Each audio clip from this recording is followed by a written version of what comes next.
बोलो राजा रामचंद्र की जय हो। सब वानर वन, नदी, तालाब, पर्वत और पर्वतों की कंदराओं में खोजते हुए चले जा रहे हैं माता सीता जी को। मन श्री राम जी के कार्य में लवलीन है, शरीर तक का प्रेम भूल गया है। और कतहु होई निश्चर से भेंटा, प्राण ले ही एक एक चपेटा। कहीं किसी राक्षस से भेंट हो जाती है तो एक एक चपत में ही उसके प्राण ले लेते हैं। पर्वतों और वनों को बहुत प्रकार से खोज रहे हैं। कोई मुनि मिल जाता है तो पता पूछने के लिए उसे सब घेर लेते हैं। लागी तृषा अतिशय अकुलाने, इतने में ही सबको अत्यंत प्यास लगी, जिससे सब अत्यंत ही व्याकुल हो गए, किंतु जल कहीं नहीं मिला। घने जंगल में सब भुला गए। हनुमान जी ने मन में अनुमान किया कि जल पिए बिना सब लोग मरना ही चाहते हैं।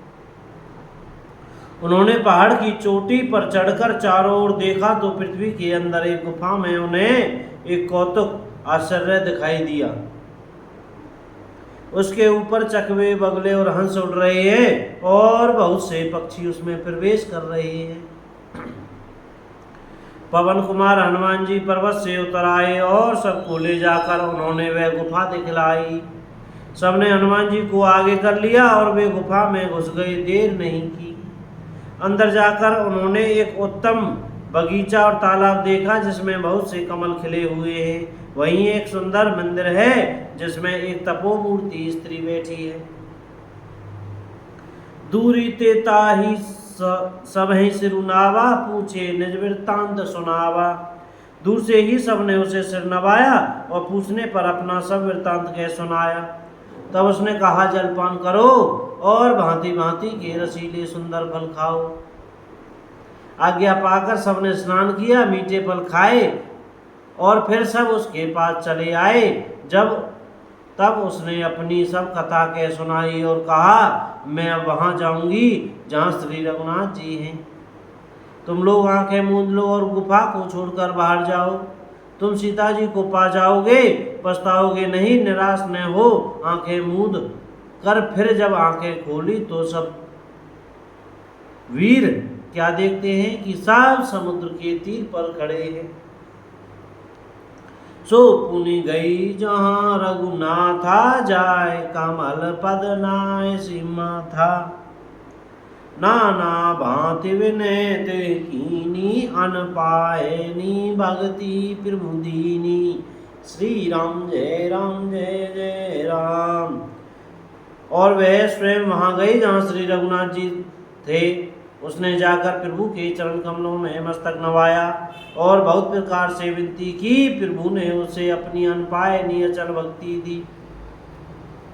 प्रभु की आज्ञा सिर पर धारण कर और श्री राम जी के युगल चरणों को, जिनकी ब्रह्मा और महेश भी वंदना करते हैं, हृदय में धारण कर वे स्वयं प्रभा बद्रिकाश्रम को चली गई। यहाँ वानरगण मन में विचार कर रहे हैं कि अवधि तो बीत गई पर काम कुछ नहीं हुआ। सब मिलकर आपस में बात करने लगे कि हे भाई, अब तो सीता जी की खबर लिए बिना लौटकर भी क्या करेंगे। अंगद ने नेत्रों में जल भरकर कहा कि दोनों ही प्रकार से हमारी मृत्यु हुई। यहाँ तो सीता जी की सुध नहीं मिली, वहां जाने पर वानर राज सुग्रीव मार डालेंगे। बोलो राजा रामचंद्र की जय हो।